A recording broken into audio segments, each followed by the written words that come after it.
దేవుని నామమునకు మహిమ కలుగును గాక. ప్రభునందు ప్రియులరా, మన ప్రభువు రక్షకుడునైన క్రీస్తు యేసు పరిశుద్ధ నామంలో మీ అందరికీ శుభములు. 7వ తేదీ డిసెంబర్ మాసము 2025 సంవత్సరం ఆదివారం కూడా వచ్చింది కదా. గొప్ప కార్యాలు దేవుడు చేయబోతున్నాడు. ఈ వాక్యాన్ని రిస్టోరేషన్ అంటాడు. దేవుడు తన కాలమందు తగిన విధముగా నిన్ను నన్ను హెచ్చిస్తాడు. ఇంకా చెప్పాలంటే కాలము సంపూర్ణమైనప్పుడు ఆయన స్త్రీ సంతానముగా వచ్చెను అని క్రిస్మస్ వాక్యాలు ఎన్నో ఉన్నాయి, మనం నేర్చుకుందాం. అయితే ఈరోజు దేవుడు మనకి ఇస్తున్న వాగ్దానము ఎంత అద్భుతమైన వాగ్దానం దేవుడు మనకిస్తున్నా అంటే, సమాధాన సూచకమైన ద్రాక్ష చెట్లు ఫలమిచ్చును. సమాధానముగా ద్రాక్ష చెట్లు ఫలమిచ్చును కనుక ఫ్రూట్ఫుల్నెస్ అంటే ఫలభరితముగా దేవుడు మనల్ని చేయబోతున్నాడు. ఇది వాక్యము నేర్చుకునే ముందు జకర్యా గ్రంథము 8వ అధ్యాయం 12వ వచనం, పూర్తి వచనము, సమాధాన సూచకమైన ద్రాక్ష చెట్లు ఫలమిచ్చును, భూమి పండును, ఆకాశము నుండి మంచు కురియును, ఈ జనులలో శేషించిన వారికి వీటినన్నిటినీ నేను స్వాస్యముగా ఇత్తును. ఇదే సైన్యములకు అధిపతియగు యెహోవా వాక్కు. దేవుడు నీకు నాకు ఈ కార్యాలు చేయాలని ఇష్టపడుతున్నాడు. ఒకసారి ఇంగ్లీష్ వెర్షన్ మనం చూసినప్పుడు new living translation, Zechariah chapter 8 verses 12, for I am planting seeds of peace and prosperity among you. చూసారా? అందుకు English version I am planting the seeds of peace and prosperity among you. అంటే ఎప్పుడైతే సమాధాన సంబంధమైన విత్తనం విత్తుతావో, అభివృద్ధి అనే పంట, నీవు ప్రేమ అనే పంట కోసుకుంటావు. ఎప్పుడూ కూడా సమాధానాన్ని విత్తనముగా విత్తాలి. కానీ చాలా మంది ఏ రోజున విరోధ భావాల్ని, కలహానికి కారణముగా, కయ్యానికి గయ్యాలిగా మనము ముందుకు వెళ్ళడానికి ప్రయత్నిస్తూ ఉంటాం. ఎప్పుడైతే నీవు సమాధానమును విత్తుతావో, ప్రేమ అనే పంటను నీవు కోసుకుంటావు, అభివృద్ధి చెందుతావు. ప్రేమ ఎక్కడ ఉంటుందో అక్కడ శాంతి సమాధానాలు ఉంటాయి. ప్రేమ లేని చోట శాంతి సమాధానాలు ఉండవు. ఇవి రెండూ కూడా ఒక దానిలో ఒకటి ఉంది కనుక దీర్ఘశాతము ముక్కోపి. ముక్కోపి ఎప్పుడూ కూడా గర్వానికి, అదే విధముగా కలహానికి కారణమవుతాడు, అహంకారంతో ఉంటారు. కానీ ఈ దీర్ఘశాంతులు అనేక మంది స్నేహితులుగా ఉంటారు. ఇక మనం చూస్తే the grape wines will be heavy with fruit, అంటే ఆ యొక్క ద్రాక్ష తోటలు నిత్యంగా నేను చూశాను, గుత్తులు గుత్తులు గుత్తులు. చాలాసార్లు ఒక్కటి అన్నప్పుడు ద్రాక్ష గుత్తి అంటారు, ఒక్కొక్కటి చూసినప్పుడు బియ్యము, అది ఒక్కొక్క గింజ అంటారు దాన్ని. కనుక చాలాసార్లు ఆ విధముగా ఒక్కటిగానే దేవుడు చూస్తాడు, కానీ అవి గుత్తులు గుత్తులు. దేవుని యొక్క వాక్యము చెప్తుంది, ఆ యొక్క ఇష్కలోని లోయలో వాళ్ళు ఆ యొక్క భుజముల మీద పెట్టి ద్రాక్షలు మోసినంతగా దేవుడు నిన్ను నన్ను ఫలభరితముగా చేయబోతున్నాడు. అయితే నేర్చుకుందాం ఎలా చేస్తాడో. ఇంకా చెప్పితే the earth will produce its crops and the heavens will release the dew, అంటే ఆకాశము తన మంచును ఇస్తుంది, భూమి తన సారాన్ని ఇస్తుంది, కనుక పంట నీ చేతికి వస్తుంది. కారణం ఏంటంటే ఇత్తడి వంటి ఆకాశము, ఇనుము వంటి భూమి అంటాడు దేవుడు. కనుక ఈ ఇత్తడి వంటి ఆకాశము, ఇనుము వంటి భూమి, ఆకాశము నా సింహాసనము, భూమి నా పాదపీఠం, అంటే భూమి మనల్ని భరిస్తుంది, ఆకాశం మనల్ని ఆవరించి ఉంది. కనుక ఎప్పుడైతే మనము కాదని, దేవుని కార్యాలు మన జీవితంలో ఉన్నవని మనము గుర్తెరిగినప్పుడు, ఇంకా ఇక్కడ మనం చూసినప్పుడు దేవుని యొక్క వాక్యం సెలవిస్తుంది, once more I will cause the remnant in Judah and Israel to inherit these blessings. ఇది అసలు కారణం. ఇంకొక మారు నేను యోధా ఇశ్రాయేలీలను ఆశీర్వదించుటకు సిద్ధముగా ఉన్నాను. కాబట్టి ఇక్కడ ఈ జకర్యా గ్రంథములో మనం చూసినప్పుడు రిస్టోరేషన్ గా మనం చూస్తున్నాం. కారణం ఏంటంటే ఈ జకర్యా గ్రంథం 8వ అధ్యాయంలో ఏ విధముగా దర్శనం చూస్తున్నారు, సైన్యములకు అధిపతి యెహోవా వాక్కు నాకు ప్రత్యక్షమై ఏమని చెప్తున్నాడు, ఈ యొక్క సియోను విషయమందు నేను మిగుల రోషము కలిగి ఉన్నాను. కనుక దేవుని యొక్క బిడల్ని దేవుడు చెప్తున్నాడు, నేను వారిని తిరిగి సమకూరుస్తాను. ఏ విధముగా? సత్యము అనుసరించు పురమని, సైన్యములకు అధిపతి యెహోవా పర్వతము పరిశుద్ధ పర్వతమని, the city of the truth and the mountain of the holy అని చెప్పి దేవుడు ఇక్కడ పేర్లు పెడుతున్నట్లు మనం చూడగలుగుతున్నాం. కనుక ఎప్పుడైతే దేవుని శక్తి వారిని కమ్ముకుంటుందో అక్కడ ఇంకా ఎంత మాత్రము ఆ వృద్ధత్వము కానీ, వృద్ధులేమి వృద్ధరాండ్రేమి ఇక ఉండరు. ఆటలాడు మగపిల్లలతో, ఆడపిల్లలతో తిరిగి వారికి నూతన జీవాన్ని నేను ఇస్తాను. కాబట్టి ఇది మీకు ఆశ్చర్యముగా అంటే చాలాసార్లు మన జీవితంలో ఆ కృంగిపోయిన అనుభవాలను బట్టి ఇక అంతా అయిపోయింది అనుకుని ఇక ఎటువంటి మార్గము లేదు అనుకున్నప్పుడు దేవుడు చెప్తున్న వాక్యాలు. కనుక దేవుడు నలు దిశల నుండి, తూర్పు నుండి, ఉత్తరం నుండి, పడమటి నుండి ఆయన తన జనులను తిరిగి పిలిపించి తనకి అంటే ఆయన వారికి దేవుడిగా, తనకి జనాంగముగా ఆయన తిరిగి నేను కడతాను. ఏలయనగా ఒకరి మీదకి ఒకరిని నేనే రేపితిని, కాబట్టి వారికి విరోధునైనట్టు నేను ఇక ఉండను. ఇక్కడుందండి. కనుక రేపువాడు దేవుడే, కాపు కాచేవాడు దేవుడే. ఈ విధముగా దేవుడు వైరము పెట్టువాడు దేవుడే, స్నేహాన్ని కలుగ చేసేవాడు దేవుడే, గాయము చేసేవాడు దేవుడే, గాయాన్ని కట్టేవాడు దేవుడే. ఎప్పుడైతే మనము దేవుడు సమస్తమునకు కారణభూతుడు అని మనము తెలుసుకుంటామో అప్పుడు దేవుడు చెప్తున్నాడు, మీరు అన్యజనులో ఇప్పటి వరకు శాపమునకు ఆస్పదముగా ఉన్నారు కనుక మిమ్మల్ని ఆశీర్వాదముగా నేను చేయబోతున్నాను. కనుక ధైర్యము తెచ్చుకోండి, భయపడకండి, నేను మిమ్మల్ని రక్షిస్తాను. కనుక నేను మీకు కీడు చేసిన వాడు నేనే, కానీ ఇప్పుడు నేను మేలు చేయ ఉద్దేశించుచున్నాను. కనుక ఎప్పుడైతే దేవుడు చెప్తున్నాడో ఇక్కడ ఒక అద్భుతమైన వాక్యం ఉంది. మనము చూసినప్పుడు అది చూసి పూర్తిగా నేర్చుకుంటే 23వ వచనము ఇలా ఉంది, ఆయా భాషలు మాట్లాడు అన్యజనులు 10 మంది ఒక యూదుని పట్టుకుని ఏమంటారు తెలుసా, దేవుడు మీకు తోడుగా ఉన్నాడు అని మేము గ్రహించాము కనుక దయచేసి మీరు మాకుతూ ఉండండి. దేవుడు మీతో ఉన్నాడు, దేవుడు మనకి తోడు, ఇమ్మానుయేలు. అందుకు ఈ వాక్యం నేర్పిస్తాడు. ఎప్పుడైతే దేవుడు నీకు తోడుగా ఉంటాడో కీడు అనిపిస్తున్నట్లుగా ఉంటుంది, కానీ కీడు వెనకే దేవుడు మేలును దాచిపెడతాడు. అంతా అయిపోయింది, అంధకారము అనిపిస్తుంది, నిరీక్షణకు ఆధారం లేనప్పుడు కానీ ఆయన నీ హృదయంలో ఉండి చెప్తా ఉంటాడు, ధైర్యము తెచ్చుకో, భయపడవద్దు, వారి మాటలను లక్ష్య పెట్టవద్దు, నేనే నీకు సమస్తము చేయువాడను. కనుక అంతా అంధకారంగా అనిపిస్తుంది, కానీ అంధకారమును ఆయన చెబుతూ ఉంటాడు, వెలుగు కలుగును గాక అని చేయువాడను. అంధకారమును వెలుగుగా మార్చువాడు, పగటిని అనగా ఆ యొక్క వెలుగును చీకటిగా మార్చువాడు నేనే, గాలి పుట్టించువాడను నేనే అని ఆయన నీ అంతరంగంలో చెప్పుతూ నీకు ధైర్యము చెప్పుతూ ఉంటాడు. ఇప్పుడు సమాధానము అంటే అర్థం ఏంటంటే దేవునికి మనకి ఉన్న సమాధానము ఎప్పుడైతే కోల్పోతామో అది పాపము మనల్ని దేవునికి దూరంగా చేస్తుంది. అయితే పశ్చాత్తాపము దేవుని మన దగ్గరకు తీసుకొస్తుంది. అయితే ఎప్పుడైతే నీవు ఆరాధిస్తావో ఆయన నీ ఆరాధనకి ఆకాశములు పట్టజాలని గొప్ప దేవుడు దిగి వస్తాడు. ఉదాహరణకి మనము 2 గుంపులు మనం చూడగలుగుతున్నాం, సమాధానము గలవారు, సమాధానము లేనివారు.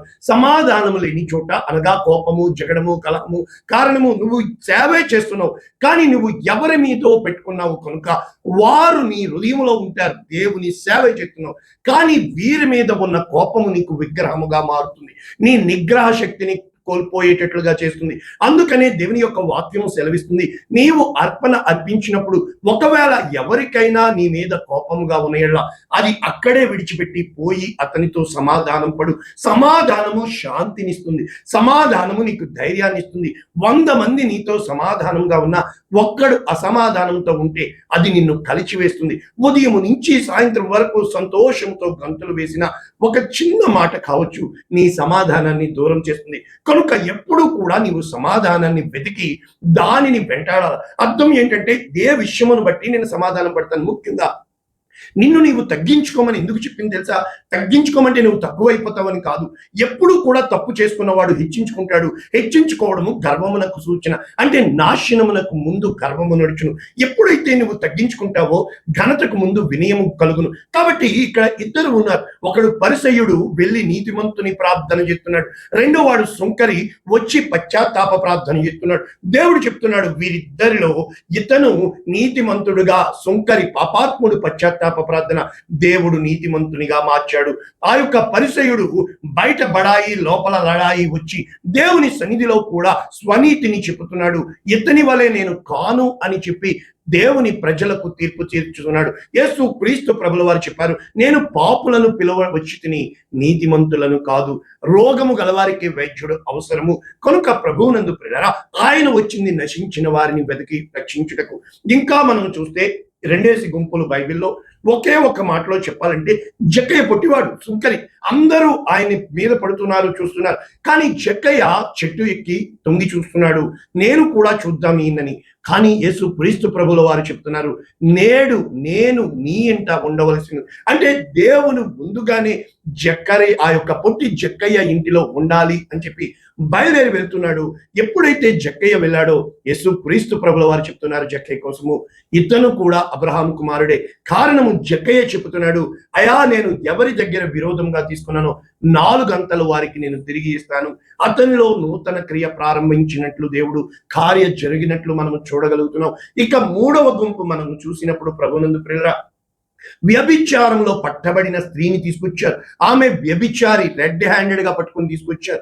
అయితే ధర్మశాస్త్రమును ఇచ్చిన వాడు మధ్యలో పెట్టారు, వీళ్ళు రాళ్ళు పెట్టి కొట్టడానికి. అనగా ఈ లోక నీతిని వాళ్ళు నీతిమంతులుగా, వీళ్ళ మీద పాపాత్మురాలు అని చెప్పి రాళ్ళు వేసి కొట్టడానికి సిద్ధపడ్డారు.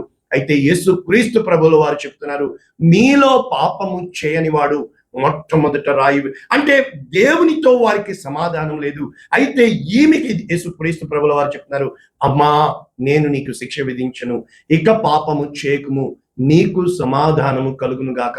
కనుక యేసు క్రీస్తు ప్రభుల వారు 2 గుంపులు మనం చూస్తే, సిలువ వేయక ముందు శిష్యుల గుంపు, సిలువ వేసిన తర్వాత ఎవరినైతే ఆ శిష్యులు యేసు క్రీస్తు ప్రభుల వారిని ఒంటరిగా సిలువ మీద వదిలేసినప్పటికీ యేసు క్రీస్తు ప్రభుల వారు మరణమును జయించి తిరిగి లేచి వచ్చి చెప్తున్నారు, మీకు సమాధానము కలుగును గాక.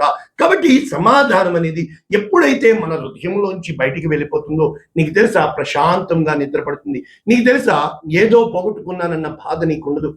నీకు తెలుసా దేవుడు నీ హృదయంలో ఖచ్చితంగా ఉండడానికి కారణం ఏంటంటే, సమాధానం లేని చోట పరిశుద్ధాత్ముడు ఏ విధముగా ఉంటాడు అనుకుంటున్నావు? ఏదో కలవరంతో ఉన్నట్లు, ఏదో చింతతో ఉన్నట్లు, ఏదో పంతంతో ఉన్నట్లు చెప్పనియండి.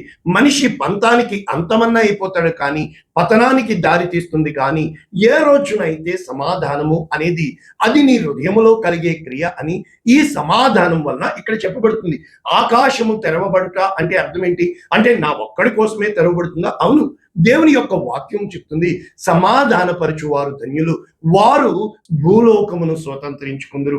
హృదయ శుద్ధి గల వారు ధన్యులు, వారు దేవుని కుమారులు అనబడుదురు. ఆత్మ విషయమై దీనులైన వారు ధన్యులు, పరలోక రాజ్యము వారిది.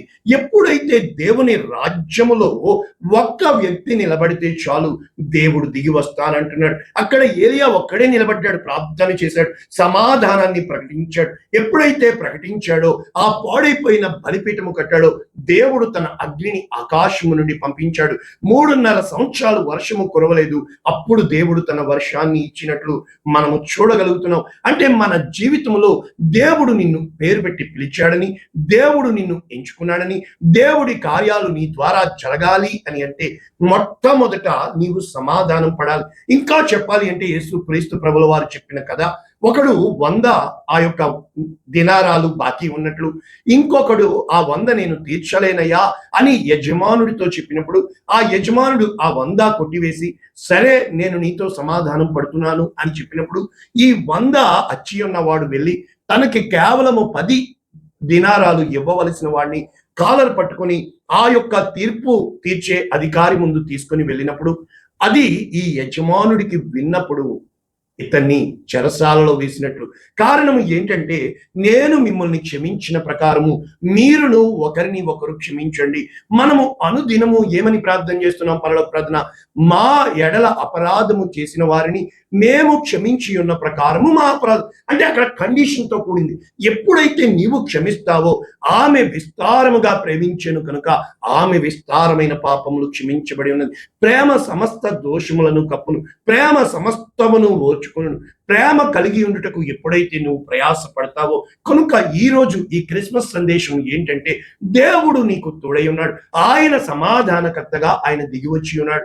కనుక ఈ క్రిస్మస్ అన్న వెంటనే సమాధాన పండుగ, అనగా ఆ మొదటి ఆదాము ఏ సమాధానాన్ని అయితే దేవుడు నుంచి మనకి దూరము చేశాడో, ఈ సమాధానకర్త అధిపతి అయిన యేసు క్రీస్తు సమాధానముగా భూమి ఆకాశమునకు సమాధానకర్తగా ఆయన పరిశుద్ధాత్మ వలన జన్మించినట్లు, దేవునికి మనకి మధ్య సమాధానమును ఆయన తిరిగి కట్టినట్లు చూడగలుగుతున్నాం. కనుక ఏ ఇశ్రాయేలీలను చెదరగొట్టాడో దేవుడు తిరిగి సమకూరుస్తానంటున్నాడు. ఇవన్నీ నా జీవితంలో రుచి చూచి నేను అనుభవపూర్వకంగా అప్పుడు ఏదో అనేసాంలేండి కోపంలో, కరెక్టే, నీకు కోపం వచ్చింది నువ్వు అనేసావు, కానీ ఆ అన్యాయం అయిపోయిన ఆ హృదయము గుండె పగిలి ఏడ్చి తిరిగి హత్తుకున్నప్పుడు ఏ రోజైనా అప్పుడు దేవుని ఎదుట ఎవరు గొప్పవారో నీకే అర్థమవుతుంది.